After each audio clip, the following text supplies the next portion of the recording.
Bon, on doit partir dans 2 semaines dans un pays en guerre et on n'a toujours pas nos visas. Ça craint. Et oui, on a eu la fabuleuse idée de se rendre dans un pays en guerre qui est le Non, Yémen. non, Quoi? J'ai eu? non. Ok, j'ai eu la fabuleuse idée d'aller dans un pays en guerre. Et en fait, on va pas au Yémen, comme les gens l'entendent, où il y a une guerre civile depuis belle lurette. Mais qui a l'air d'être un pays incroyable, ceci dit. Effectivement. Mais du coup, on va sur une île qui se situe entre le Yémen et la Somalie. Je sais pas si c'est mieux. C'est vrai que ça vend pas vraiment du rêve, c'est un peu l'endroit où, a priori, il y aurait des pirates, même si ça fait quelques années qu'il n'y en a plus. Et c'est une île qui a l'air somptueuse. Ça a l'air vraiment incroyable, des paysages qu'on voit nulle part ailleurs. C'est un autre monde, c'est une autre planète. C'est vraiment une île à part. Et ça s'appelle Socotra. On sait pas si vous en avez déjà entendu parler, parce que c'est quand même assez compliqué d'y aller, et c'est pas très touristique. Non. Et du coup, c'est pour ça qu'on fait cette vidéo. On va un peu vous prendre avec nous dans ce combat que c'est pour y aller. Parce qu'on a décidé de passer par nos propres moyens, entre guillemets, et c'est pas forcément le plus simple. Ok, du coup maintenant on va revenir en arrière de quelques mois pour vous expliquer tout ce combat pour se rendre à Socotra. En fait, pour se rendre, la manière la plus simple, c'est de passer par une agence, même la seule manière d'y aller, c'est de passer par une agence, sauf qu'il y a différents types d'agences. Il y a les agences locales, ce qu'on préfère, et les agences plus internationales, où c'est souvent des Anglais qui possèdent les agences, Ou des Canadiens, ou ou des des... Américains. Ouais, des anglophones, quoi. Sauf que, ben, du coup, l'argent va plus dans leur poche que dans l'argent, enfin, que dans les poches des locaux. Et en plus, les prix, c'est vraiment des montants qui sont quand même astronomiques. Donc, on est sur, en tout, 4 000 € pour une semaine de voyage, donc vol et visa compris. Ça fait Donc, cher. ça, parce que les vols sont 850, le visa 150, et les agences prennent en général 2 500 € la semaine. Nous, on trouve ça un peu abusé, surtout qu'on est deux, donc ça veut dire qu'il faudrait qu'on mette 8 000 €. Comment vous dire que c'est 6 mois de budget de tour du monde, quoi. Donc, Ouais. compliqué de faire ça en une semaine. Et le principe même d'avoir des guides étrangers qui connaissent pas forcément l'île, qui connaissent pas la culture, qui récupèrent la plupart de l'argent, etc., c'était pas trop ce qui nous donnait envie d'y aller. Effectivement. Du coup, ben, Marie nous a trouvé un agent local, un local, tout du moins, qui organise des tours, un guide en fait, tout simplement. Sauf que du coup, l'organisation est un peu plus locale, disons. Bon, à titre de comparaison, lui il fait payer 850 € la semaine au lieu des 2 500, donc sans le vol, etc. On est quand même presque 3 fois moins cher, quoi. C'est clair, ouais. Et pour nous, ben, c'est obligatoire, quoi, de payer 3 fois moins cher. Et c'est un Socotri, donc il est natif de l'île, il travaille que avec des natifs, donc on a un peu cette impression qu'en tout cas on fait travailler les locaux, on rémunère les locaux, et ça correspond plus à notre mode de voyage. Bah, du coup, quand on passe par une organisation internationale, bah, ils font tout. Sauf que lui, bah, il fait rien. C'est pas tout à fait vrai, Pas loin. mais pas loin. En fait, déjà pour le vol, donc d'abord l'information est il faut le visa pour ensuite pouvoir booker le vol. Après, on demande à une autre personne, c'est il faut le vol pour pouvoir avoir le visa. Donc on sait déjà pas trop sur quel pied danser. Surtout que si vous cherchez sur internet et que vous allez sur Skyscanner et que vous cherchez un vol pour Socotra, bah vous en trouverez pas. C'est impossible de booker en ligne. Il y a un vol par semaine qui est un charter flight, donc c'est un vol gouvernemental destiné aux aides humanitaires principalement. Donc il y a quoi 80% de l'avion qui est dédié à l'humanitaire, je crois, Mhm. pour les ressources et puis amener des gens. Et le reste, c'est pour des touristes. Donc il y a 80 places par semaine pour les touristes. Donc du coup ça c'est cool, ça nous plaît, parce que c'est vraiment un endroit en dehors des sentiers battus, du coup, vu qu'il y a que 80 touristes par semaine sur cette île. Ouais. Et encore pas toute l'année. Donc c'est quand même très très rare et très très... Bah ça montre déjà à quel point ça risque d'être difficile d'y aller. Mais du coup, pour obtenir ces billets, comment on fait si on ne peut pas réserver en ligne? Bah, comme Karim a dit, si c'est une agence, l'agence s'occupe de tout. Nous, il ne prend pas les billets, notre ami.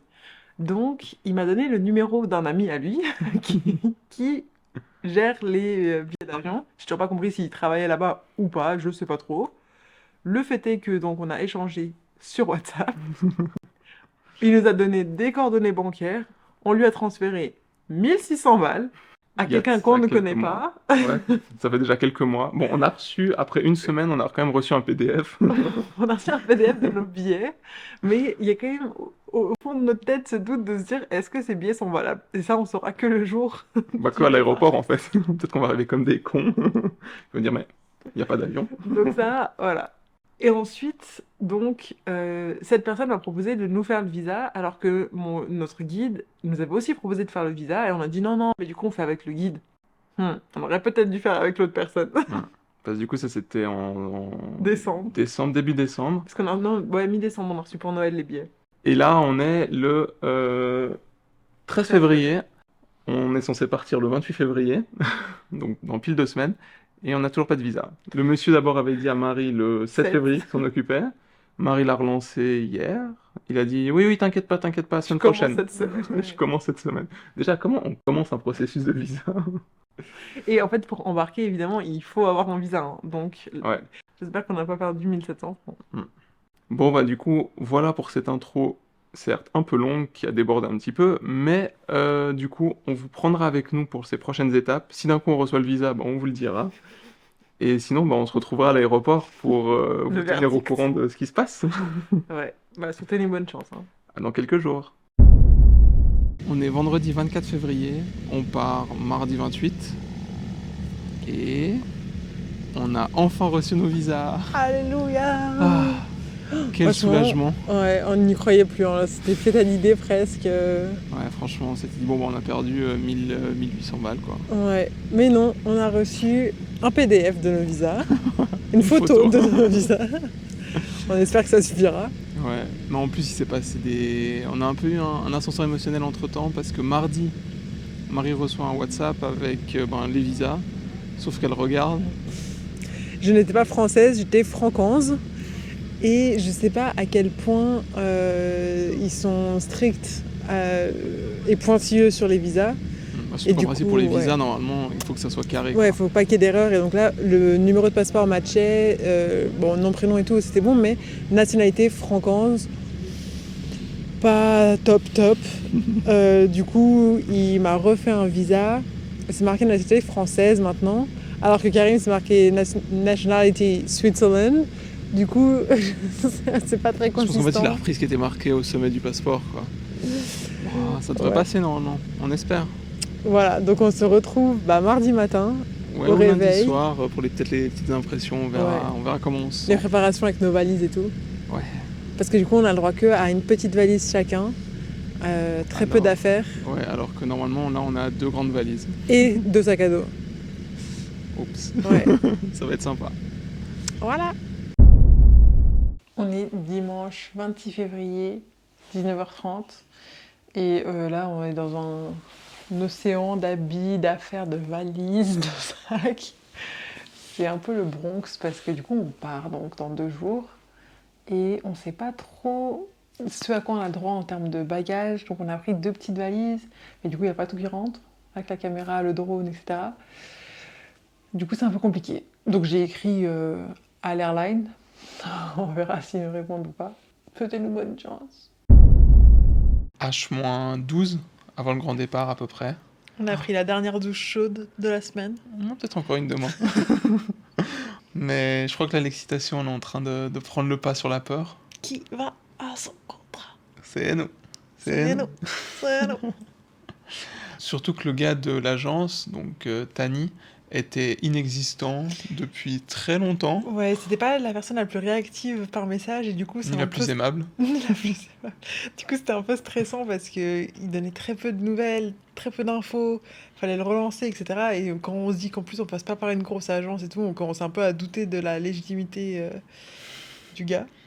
Mais là, il est au taquet, il envoie des petits smileys et tout, il est aussi excité que nous. Mais du coup, on est trop excités. Par contre, il nous écrit genre comme ça, sorti nulle part. Mais vous parlez arabe? Du coup, on a découvert qu'on serait que les deux, avec un guide et un chauffeur. Donc on imagine que du coup, le guide et ou le chauffeur ne parlent que arabe. Heureusement que Karim parle arabe. Ouais, je vais devoir essayer d'être traducteur pendant une semaine.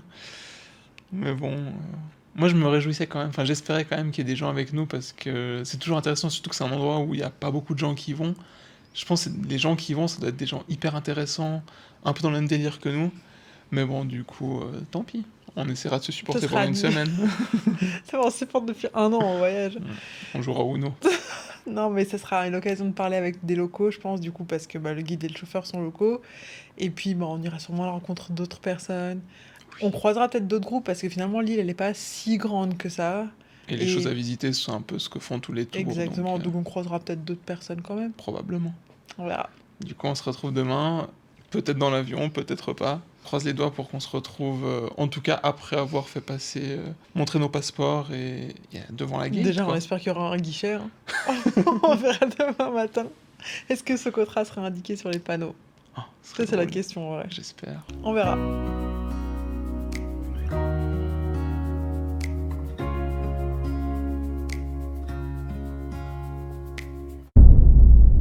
Bon, il est 7h50, ça fait du coup 1 heure qu'on est dans l'aéroport et qu'on faisait la queue en pensant qu'on faisait la queue pour le check-in, sachant que rien n'était indiqué nulle part.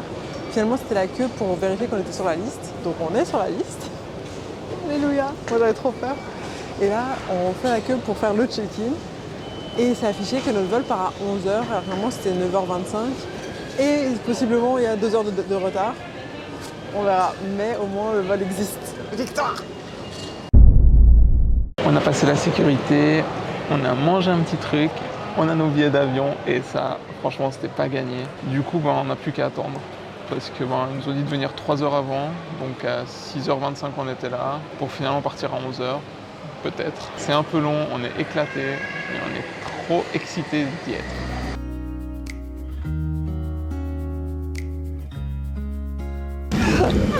On est arrivé. Franchement, moi j'y croyais plus. Le vol était horrible. C'est rare qu'on ait peur en avion, mais là, moi je me sentais pas très bien. Mais on est arrivé et là on attend de rentrer dans l'aéroport qui est un aéroport international quand même. Il n'y a qu'un vol. J'ai jamais vu un aéroport aussi petit de ma vie. Bon, on a récupéré nos bagages, retrouvé notre guide. Manger. Un premier plat Socoterie. Vraiment, ça augure de belles choses pour la suite. En plus, je pense, vous voyez derrière nous un peu la couleur de l'eau. C'est trop beau. Elle est incroyable. On la a route, elle est incroyable. Tout est trop beau. On n'est plus sur Terre, en fait. Mais on va s'arrêter là pour cette vidéo. Parce que c'était la vidéo pour vous montrer comment on s'est rendu à Socotra. À quel point c'était une galère. Mais on a réussi. Au final, ça va. C'était pas tant une galère que ça, après coup. Ouais, après coup, ouais. Mais on va tout vous partager en détail, la visite de cette île, tout. Dans les prochaines vidéos. Donc à bientôt. À bientôt.